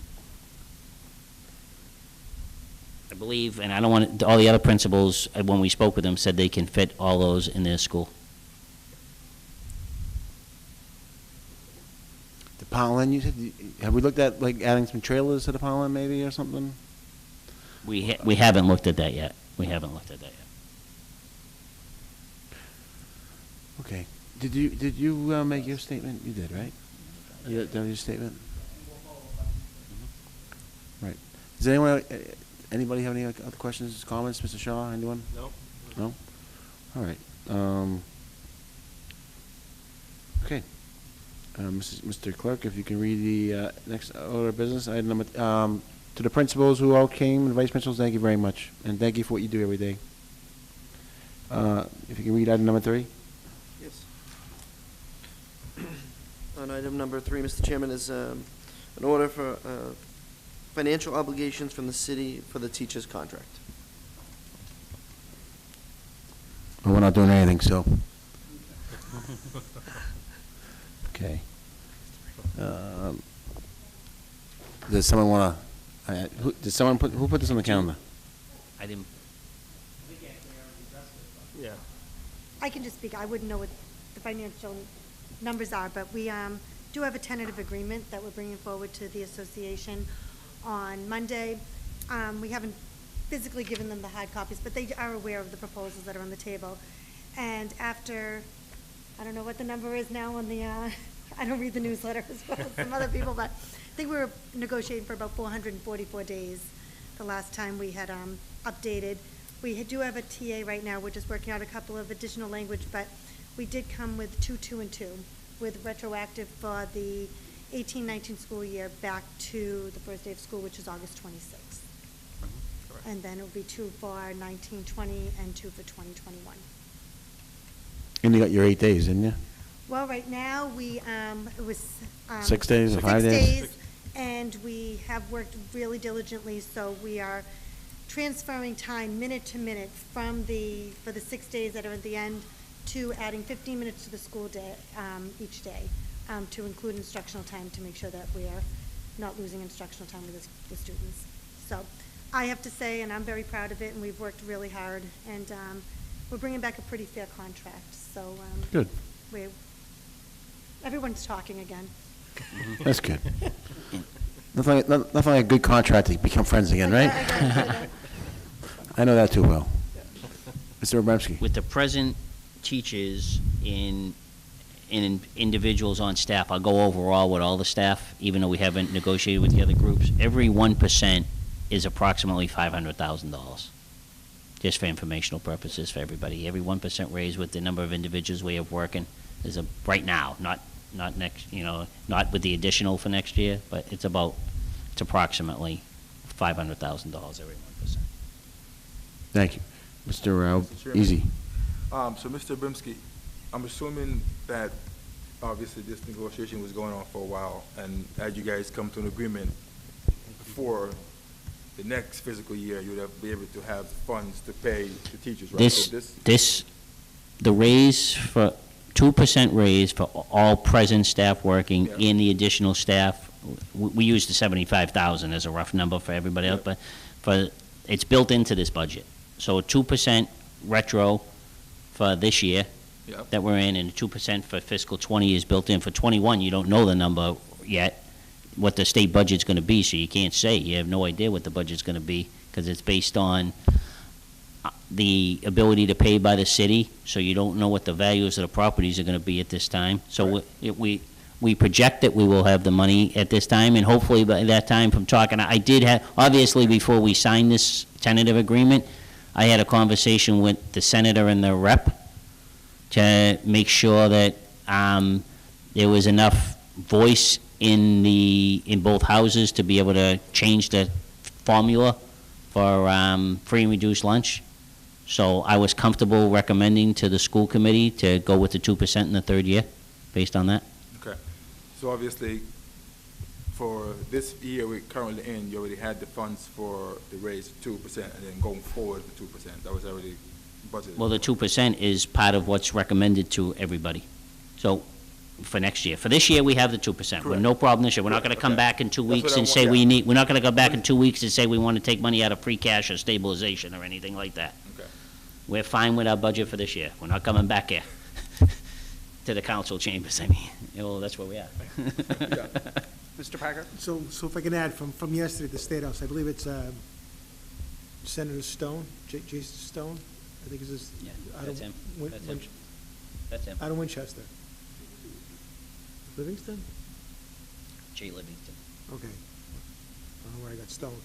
But along with the formula being changed, we're also talking about some of the assumptions as far as, all schools have, X% special ed. Right. So they're also looking at things like that too, which would certainly help us because, that assumption of what the current special ed education is, especially in Everett, is hurting us. So, not next year, but the following year, if that comes through, is gonna help us also, so. Councilor DePiero? Yeah, Jay Livingston. Thank you, Mr. Demus. While we're on the subject of financial obligations, and I don't want to get into any specifics, but hypothetically, if there are any settlements in regard to any particular complaints, where would that potentially come from? Would that be school side, city side? I mean, who's on the hook for? I don't think at this time it's appropriate to discuss that without Understood. attorneys present. A lot of that information, I'm not even privileged to at this point. Understood. Save it for a later date. Ms. Hager? Can I also say that we actually had quite a few labor charges out of the labor board. We are happy to say that we cleared those all up with, and I wouldn't even say any financial obligation to the city, so we're very pleased that we're moving in a positive direction, all of us, so. Any further questions? Okay, seeing none. Mr. Clerk, if you read item number 4. Final item, item number 4, Mr. Chairman, is a discussion of the Devon School and the cost to the city. So, Mr. Obremski, what are you paying total a year to rent the building? And I can pass this out afterwards, but right now, the lease payment is $471,000. The taxes are $118,000, so we're paying $589,000. What's the building assessed for? Honestly, I'm not sure at this point in It's time. ludicrous. It's time that we just have to buy the building. Yeah. We're spending about $600,000 a year How much- between the yeah. taxes and the lease. And we have 44 months left on the present lease. I looked at it, the lease started in January of 2013, it's for 10 years. So we got about 44 months left on it. It's enough questions answered. We know what we need to do. Okay. Motion, Can I ask one question off the record?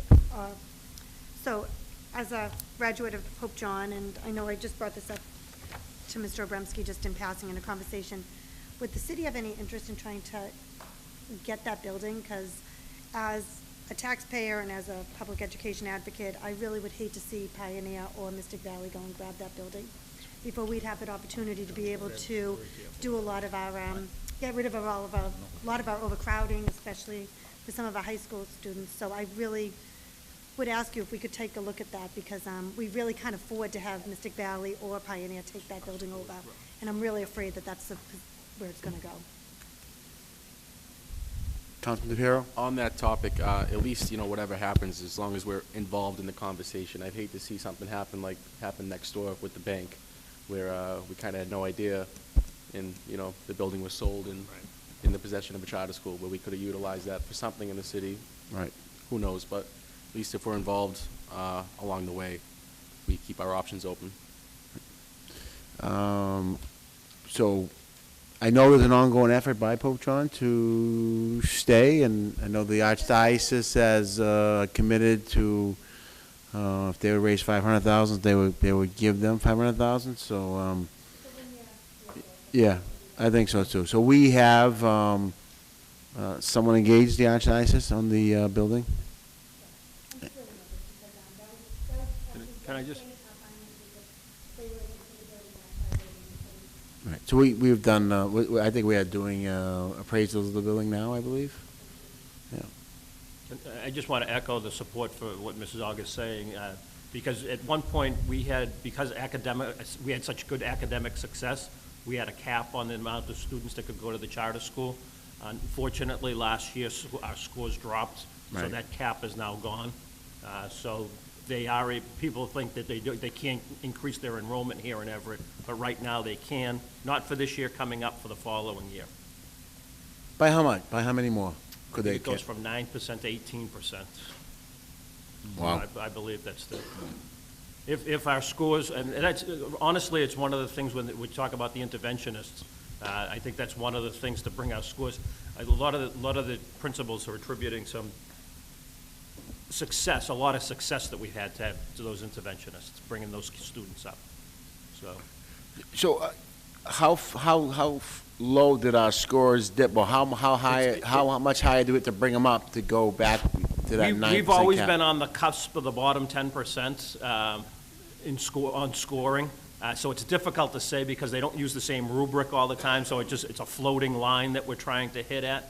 I think that we just dipped below that 10% line, and before that, we're probably in the 18th or 20th percent prior to that. So I think with an academic push, hopefully with our scores this year, it still won't affect it till the 2 years from now. It's always 2 years out. That cap is always 2 years out. And I'm sure our charter schools would take our Charter schools would take they're very selective Exactly. in who they take. Exactly. It would not decrease our ELL population, our Thank you. special education population, or anything that Mr. Parker was talking about. Right, And exactly. sometimes they constructively send them back to us after Yeah. many times they constructively counsel Talk them about back a, to us. talk about a flawed Yeah. Oh, it's crazy. policy. Yes. Motion to adjourn. Before we adjourn, Mayor Halen, yes, Councilman Halen. Just passed out. If we look at the list of it, it says, the column that says DOE 36. Okay. Okay, all right, we don't, just realize that column. And then the one that says possible placement. Yep.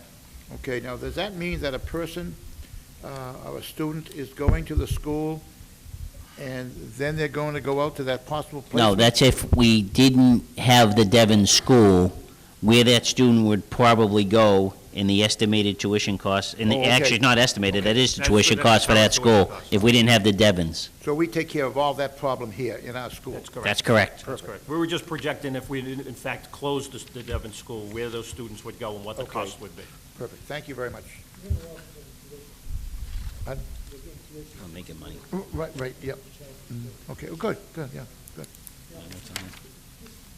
Ms. Noah, like we're saving money, you're not saving money together, or supporting other programs somewhere else. Yeah. Right. And the disparity from that foundation budget and special education is $7 million. That might just fill up that hole, so, in terms of saving, Right. it's kind of, And, Mr. Chairman, if I may, and Mr. Counsel. Hanlon, also, I mean, the Devon School is saving us tons of money from getting those kids, but it's also the parents' decision whether or not they send them to Devon School. So if a parent said, don't want to send my kid there, the school has to pay for that kid to go out. And it could be up to like $110,000 for one kid at Beacon Academy or something like that. So it's still, there's a way where they could get around that. So, just so you know. Motion made to adjourn. You've adjourned.